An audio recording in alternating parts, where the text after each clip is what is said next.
જય શ્રી કૃષ્ણ, રાધે રાધે. આજે હું આ ટોપરા પાકની સામગ્રી સિદ્ધ કરું છું. એટલે એમાં જે વસ્તુ જોઈએ આ 1 કટોરી ટોપરાનું ખમણ છે, એકદમ ઝીણું ને સરસ. અને એની સામે 1 કટોરી દૂધ પધરાવવાનું અને પોણી વાટકી ખાંડ લેવાની. અને ઉપર આપણે સૌ માટે થઈને કાજુ બદામ કિસમિસની કતરણ કરું પર. હવે હું આ ચાલુ કરું છું.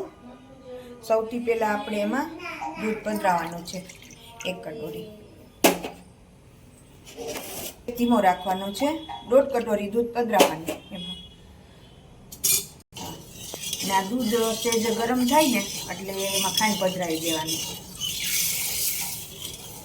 અને થોડુંક આપણે કેસર પધરાવવું હોય તો અત્યારે જ પધરાવી દેવાનું.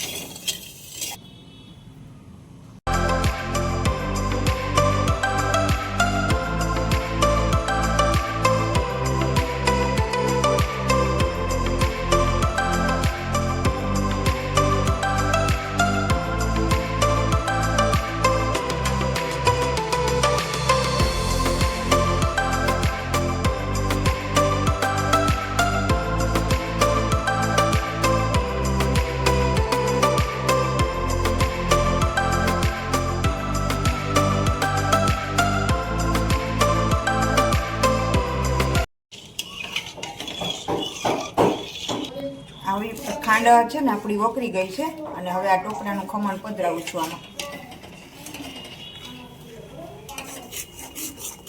કરવાનું છે અને આ રીતે ધીમા ગેસે ચલાવતા રહેવાનું જ્યાં સુધી આમ થોડી વાર ઘટ ન થાય ત્યાં સુધી.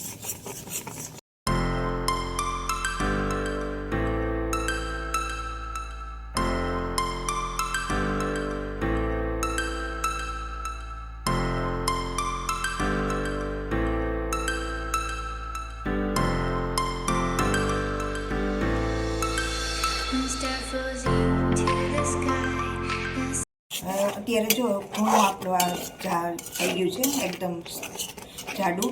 અને હવે આમાં છે ને થોડીક બધા તો મિલ્ક પાવડર પધરાવે છે, પણ હું મારા ઠાકોરજીને નથી જતી એટલે મિલ્ક પાવડર નથી પધરાવતી, પણ એની બદલે હું તર પધરાવું છું.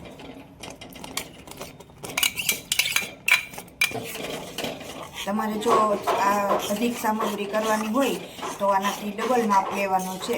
એ રીતે મેં 1 કટોરી લીધી તો તમારે જેટલી સામગ્રી તમારે સિદ્ધ કરવી હોય એ રીતે માપ લેવાનો. ઘટ થઈ ગયું છે અને હવે આમાં ઘી પધરાવું છું. 2 ચમચી ઘી પધરાવવાનું છે.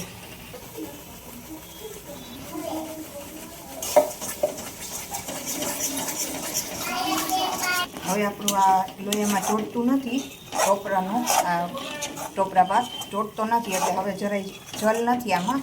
એટલે હવે 5 મિનિટ તોય આપણે રાખશું એટલે ઠાકોરજીની સોળાઈ જેવી સામગ્રી થાય.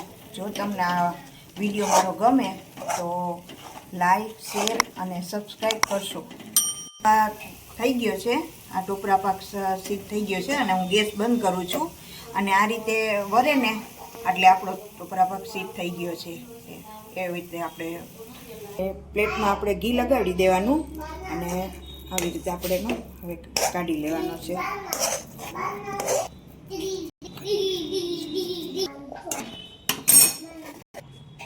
હા, હું આ ઉપર સૌ માટે ટોપરાનું ખમણ પધરાવું છું અને કાજુ બદામ પિસ્તાની કતરણ પધરાવું છું.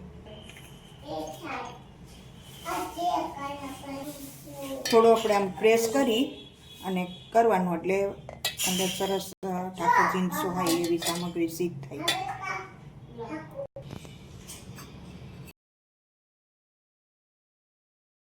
મિનિટ થઈ ગઈ છે અને હવે હું આ પીસ કરું છું, એ આપ જોઈ શકો છો.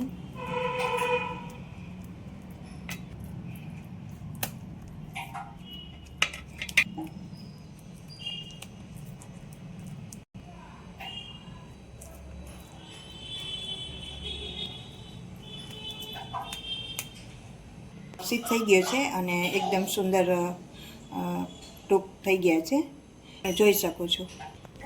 હવે તમે આ જોઈ શકો છો આપણી સામગ્રી સિદ્ધ થઈ ગઈ છે. જો તમને આ સામગ્રી બહુ આપણી સામગ્રી સિદ્ધ થઈ ગઈ છે. હવે કોમેન્ટમાં તમે જણાવજો અને લાઈક, શેર અને સબસ્ક્રાઈબ કરશો. જય શ્રી કૃષ્ણ.